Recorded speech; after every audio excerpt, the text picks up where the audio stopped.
G'day expats and welcome to another episode of Expat Chat. Expat Chat episode number 71 today, and joined by the Siamese twin who's on my left, your right, is James Ridley, me Managing Director of the Asia Pacific and Americas region. G'day James.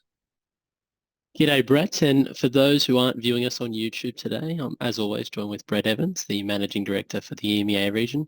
How you going, Brett? How's the sandpit treating you? I mean, we're in that sprint finish now. We're winding up the year. We're tying off any loose ends and heading into, I suppose, the 2023 year at full steam. But how you going winding down on your side, mate? Mate, I'd like to say winding down, but it's anything but. It's just it's like someone's lit a firecracker and everyone's trying to get a lot done in a very short amount of time. I think people have realised Christmas is in a couple of weeks' time, and holy mackerel, we've got a lot of work to do. So That's combine that, then you got obviously FOMC meetings, you got RBA meetings. There's a lot of data coming through, a lot of interesting data coming through, and then the usual. I haven't bought any Christmas presents yet either, so there's always that. So that's it. Yeah, it's like that great meme that comes out. It says you're not a male shopping at Christmas unless you're doing it at 6 p.m. on Christmas Eve. So that's me. I know, it's so true. I mean, obviously, you and I haven't done any of our Christmas shopping yet because that saying just epitomizes us, to be honest. Exactly. But I can't wait for that mad rush where you're running around looking at other males. Hair's on fire. That's right. It's not going to be any. Give them a knowing nod, don't you? You're like, yeah, you're one of the crew.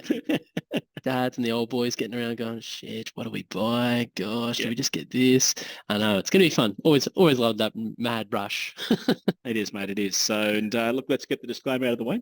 All the information that we are going to pontificate on today should be treated as general information only and should not be construed as personal advice. If you do need to seek personal advice, please speak to Atlas.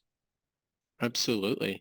Let's dive in today. And I think, I mean, it's, as we wind up the year, that's a good opportunity just to do a bit of a wrap up 2022. It's been a very busy and not controversial, but just I feel like the last 2 years, share markets have had to really digest a lot. COVID, and then 2021 was sort of token the year of recovery, and then 2022 it's sort of obviously the big decline because of inflation. We're sort of winding back up again for what could be a unique 2023. Slow growth, I think, will be probably what will be tokened, but there's been a lot that we've had to deal with. So I thought, why not wrap up the year? No, exactly, and I think it's been a tumultuous year. It started off with a horse riding accident on the 8th of January for me and ended up in hospital, and here we are right now on the 8th of December, just bookending that nicely. And certainly, 8 successive interest rate rises by the RBA consecutively. That's always been a topic of point, but, to me, I guess the most common question that I get asked by our clients is, is this going to be another 1990s, the recession we had to have? And the answer to that, I can say this unequivocally, is no. And the reason being is because that was very different. At that point in time, we had high unemployment, high interest rates, high gearing by corporates, and people were struggling. Whereas now we've got low unemployment, low gearing in the corporates, high costs, but interest rates aren't even high. That's the thing. We're back to, guess what, 3.1, which is almost a neutral bias as far as the RBA is concerned. So we haven't even got into the hairy stuff yet. So I know, and that's why you can't compare the two. No, that's right. And you see headlines now back in Australia, interest rates, the highest they've been in 10 years. It's just like, well, okay, that's all well and good, but why don't we go back the last 30 or 40 or 50 years and look at interest rates? And we're pretty lucky. It was interesting to see the RBA came out and had that formal apology. I think that was last week, saying, sorry if you went out and bought a house, got a mortgage. How dare you? And believed what I said at that point in time. So it's a weird sort of apology because, I mean, when you zoom out, you go, okay, well, he was basing all his decisions based on the data that he was receiving at that point in time. So, it's hard to blame him because he doesn't have that crystal ball, doesn't know what's around the corner. No one does. So it's a weird apology that I had an issue, but, obviously there are households back in Australia feeling the pinch. Those interest rate increases, it's usually a 1 to, I'd say 2 months lag time before it hits your wallets at least. We know we got another one, which was kind of expected, 0.25. I think 0.5 was a potential possibility, I was but expecting very it. small. Yeah. Or it's because, to all our listeners, we the RBA doesn't meet in January, has a bit of a holiday because it's a public holiday. So they come back to February and they'll be relying on data from January and then also December. So that's another thing. The December data that the RBA relies upon, that's actually delayed. They won't get it until about the 15th or 16th of January. And then they get the data on January pretty quickly as well. So that'll allow them to, be using live data. One interesting that we need to bear in mind when those inflation figures come out is you should only be looking at the seasonally adjusted CPI. And I say that because of it's festive season back home, everyone's spending a lot, school holidays. So there's always a lot more spending going on right now, which means, inflation should actually pick up a little bit around this time. And it's too early to say that inflation may have peaked, I reckon, just because around this period, it could throw a bit of a spanner in the works. You've also got to remember that China, they've come out and they've said they're actually going to relax a bit of their testing policies, which is good news. But remember, China's the factory to the rest of the world. And while they're in a bit of a, I suppose, a slow period due to being in lockdowns in different cities, that's not going to help curb down the whole supply side, or demand could still be there and supply's not meeting it. So it does mean inflation's still hanging around for another year or two at least. So we'll just see sort of that tapering off now. I would say a really good sort of example is probably the US inflation. Remember, it hit 9.1%. What was that? July, August? Yeah. And then since then, it's actually come off a little bit. We're down in the sevens, but that sort of real, like that's quite a large drop off that quickly. 4 or 5 months. That's not sustainable. So, you're not going to see that going into the end of next year, where it just keeps dropping off down to 2%. It'll start to taper off and you'll see more of a flatter line start to develop. And that's why they're saying, inflation's going to be higher for longer. And that's why interest rates might have to stay higher for longer as well. So it's important to just have that kind of mindset that, interest rates are going to be where they're at and a little bit higher the next 6 months for at least probably 2 years as a minimum. And that's just to fight this inflation. It was interesting. I was having a conversation this week with someone in Oz who's about to move to the UAE, and they're looking at buying a property before they moved. I'm like, okay, was it a good deal? And they said, it's not the best deal, but it's a deal. And they made a great comment that I had a bit of a chuckle at, maybe a bit too loudly when I did chuckle, but I had a good chuckle. And essentially, the real estate agent said to him, "Don't worry, there'll be massive interest rate cuts next year." And oh God, exactly. And he's well informed. He's genius. Yeah, exactly. He's probably doing it to save the repayments on his BMW, I'd say. But anyway, but he said, and that's going to kick in. The property price is up again, so you need to get in right now. Yeah. And I said to him, okay, so right now, as of this week, 3.1% official cash rate. Yep, that's just neutral. There's no reason for it to go down. They don't have to actually reduce it. It could be at 3.1 for the next 5 years, or depending on what inflation does. I mean, it should take its natural course and should drop back. They're not going to cut rates by 2% back to 1%. That was an anomaly. That was, something you would tell your grandchildren about. That is not the norm. Where we are right now is the norm. It is just that's right. Reset. Like playing Xbox or PS4, PS5. You just hit the reset button. We're now back at 3%.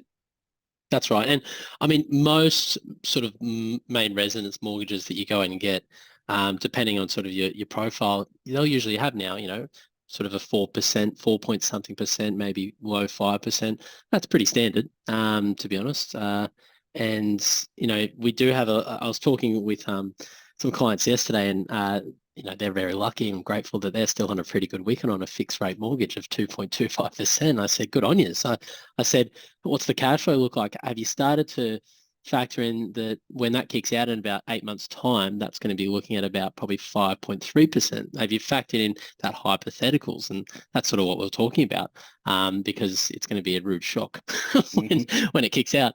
They've obviously, exactly. They've started to shore up some of their coffers for when that kicks in.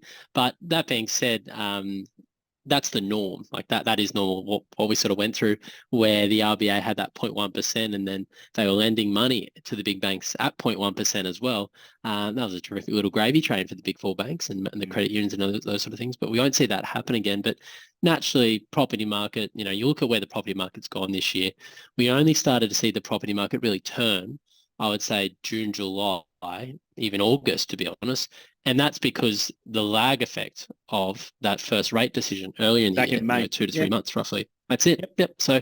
So now that that's starting to gain a bit momentum, when you look at sort of the home value index that I think one of the sort of major analyst reports puts out, CoreLogic or IP Data, whichever one, they're sort of showing a steady decline of about 1% each month on the major cities. And that's pretty standard. Listen, I'll say this though, you got some areas which are, not necessarily bubbles, but they're not dropping like that at all. When you look at the majors, they probably are taking a 1% drop each month, but sort of there's some areas which just seem to be holding up surprisingly real, and there'll just be sort of local factors there. I think it's natural to expect that they'll continue this current trend probably for another 12 months. I'll say this, it probably does present good buying opportunities in some markets, maybe next year, but flip a coin, that's anyone's guess at the moment. Depends on where inflation goes as well. 2023, 2024. I think there's still more to unwind. Everyone you talk to who, has an analytical approach to what we're going through right now, economists and analysts and those sort of people, everyone agrees what we're going through right now is hasn't bit in yet, and it's not going to bite in until second quarter of next year. That's excluding any sort of rate adjustments with respect to going from fixed to variable and stuff like that. That's just generally speaking the general population coping with rising costs. So to me, there's still a bit more water to go under the bridge. Averages are dangerous. Some areas are doing well, some areas aren't doing well. On average, it's down one. But that'll continue to grind itself out, for the next 12 to 18 months, I reckon. I still don't think we've seen the end of it. No. And it's death by 1,000 cuts. No one notices a 1% drop, but after 12 months, there's 12%. It's like, oh, okay, that's actually quite a serious change. So, long story short, I think the biggest thing we're all seeing right now is the start of something. We're just not sure where the finish is going to be. That's it. And I mean, you sort of correlate that to probably everything in the US right now. You've seen some more data out of the earnings season for Q3. I think where they're heading at the moment, it's really hard to try and predict a recession in the US right now. I mean, a softish landing would probably be the most likely case next year, which is mainly going to be controlled by the Fed. However, what's unique about that is when you look at the GDP growth of the US this year, Q1 and Q2, they were both slightly negative. So what's unique, and based on our definition in Australia, you would actually call that a recession. So exactly. So, but they rely on the NBERS definition, which is a little bit different. But then you had Q3. They actually had amazing growth in Q3, the US. They had 2.9% GDP growth. So it's just like, okay, cool. That they pulled out of that recession pretty quickly. As you wind out the year, you're starting to see a bit of pain in some of the earnings reports in, I guess, a lot of the majors. But then you've also got a very overheated, I suppose, labour market where you've still got pretty good wage growth. So whilst earnings are pulling back, you still got obviously unemployment quite low. So you need a few things to all click into gear to sort of move back into that recession briefly. But if it does happen next year, I actually think it'll be a very quick recession, much like what we saw at the start of the year, where mainly due to the interest rates going up and obviously the cost of capital increasing, that's going to drive down demand. Unemployment rate should probably head up a little bit. That means there'll be a little less heat in the current overheated labour markets, and we'll see where that finishes up. I think definitely, and it's going to be an interesting. I don't think we're going to see the four horse in the apocalypse in 2023. I think there'll be different levels of attrition around the world. UK certainly is, and a big problem from the UK's point of view. US certainly think the biggest thing with the US is there will be what I think successive technical recessions. Exactly what you described. There'll be a couple of good quarters, a couple of bad quarters, a couple of good quarters, a couple of bad quarters as they sort of feel themselves out. Australia, I think, is going to escape most of it, as long as China doesn't fall over. If we see situation worsen in China, that's when you're going to start to see, Can it get worse? Going there. I think China can always get a lot worse. So, to me, I think there's a lot of those sort of things going on. But yeah, I mean, I think there's still more water going the bridge, and we certainly look forward to sharing that with you, good folks, in the episodes next year. So, mate, just before we leave it for the day, let's just quickly just cover off on a couple of quick Q&As, listen to questions that have come through. So, first one is from Jim. Says, okay, so he loves both podcasts. Yeah, and I was hoping you'd enjoy Expat Chat more than Expat Mortgages. But anyway, for those who want to, if those who want to see how the second guys go, there's a link down below to the Expat Chat, Expat Mortgage podcast. They are good. They are good. The other guys. The other guys. Yeah, the other James, the other Jeremy. So it says, fantastic job, guys. Love listening to your podcast. I always take something away from every episode, and for answering our questions, keep up the good work. 10 out of 10. Okay. That's probably the best result I've ever had in my life. I think in school, I was always getting 5 out of 10. So P's give you degrees was my theory with scholastic work. So that's my first 100% mark. I'll take that. So thanks very much, Jim. And if you feel inclined, Jim, smash a bit of love on the reviews as well. That's something that people say often. They find us because of those reviews. So, and as we do this for free, we just want to get the information out to the expats around the world. So, those reviews mean a lot to us. So thank you very much, Jim. Next one is Lucia. She's in Oz for now. Says, hi Atlas team, absolutely love your work. I find the two of you guys so great to watch. I hope she probably needs to get her glasses checked. So I wouldn't say we're good to watch, maybe listen to. Good heads for radio. You both seem so genuine and uber likable. Yeah, we'd like to think so. Also, the open chat style keeps people like me feeling up to date and somewhat in the loop, which I appreciate. Okay, so I have a follow-up question from episode 68 in regards to tax on share ETF distributions as a non-resident. You explained in the episode that you will have a certain percentage of your dividend payouts withheld depending on the DTA jurisdiction. Yep. However, what about non-Australian shares held within an Australian domiciled ETF? Would a non-resident pay tax on non-Australian shares held in Australian domiciled ETF, for example, VGS, that's the Vanguard ETF, or would that count as conduit foreign income and hence be exempt? Good question, and unfortunately, there are a couple of answers for that. So, James, I'll hand it over to you, mate, and you can start to kick that off, and then we can go from there. Yeah, well, I mean, that ETF, it's a global ETF, holds a lot of different shares. ETFs, I mean, especially when they're global, they've got a lot in them, and it's almost like you're chucking so much in the blender and obviously mashing it all up. There's, the income sources are mostly going to be foreign, but you also have foreign tax credits, but because it's coming through an Australian tax vehicle like an ETF, there's always going to be some sort of withholding tax that will automatically come out. And that's pretty standard. Yes, it'll still be governed by the DTA, depending on sort of where you're residing. Sometimes it could be very little. Sometimes the actual foreign tax offset that comes through it, the tax that's paid on the income might be enough to actually cover you off on the actual withholding tax that might be required, depending on, again, where you're based. But they are a bit of a blender. Conduit foreign income, that's definitely going to be sort of ETFs which aren't even domiciled in Australia. So, trade on a different index, and that's something which I have to know a fair bit about for our US-based clients, just because of the whole PFIC treatment. But most of the time, there'll still be a little bit of withholding tax applied because it is a bit of a blender of different income sources there. Yeah, sometimes they can average some of those tax results over the fund, can't they, too? So even though this will be classified as X, this will be Y from the holder's point of view, it might actually be Z. So it's almost impossible to strip out all the different things, even though Vanguard do give you quite a good breakdown in terms of their tax statements. It's not so cut and dry. And look, the same thing occurs in the US with the non-resident alien withholding tax. I love how they call us aliens. And most countries around the world do have some sort of non-resident withholding tax. So to me, it certainly is a good question because, I think people can tie themselves in knots in terms of trying to avoid withholding tax, non-resident withholding tax. At the end of the day, the underlying premise is always in generating return and investing. So if that's the right thing for you, and you got to have some sort of form of withholding tax anywhere in the world, whether it's Australia domiciled, US domiciled, Irish domiciled, doesn't matter.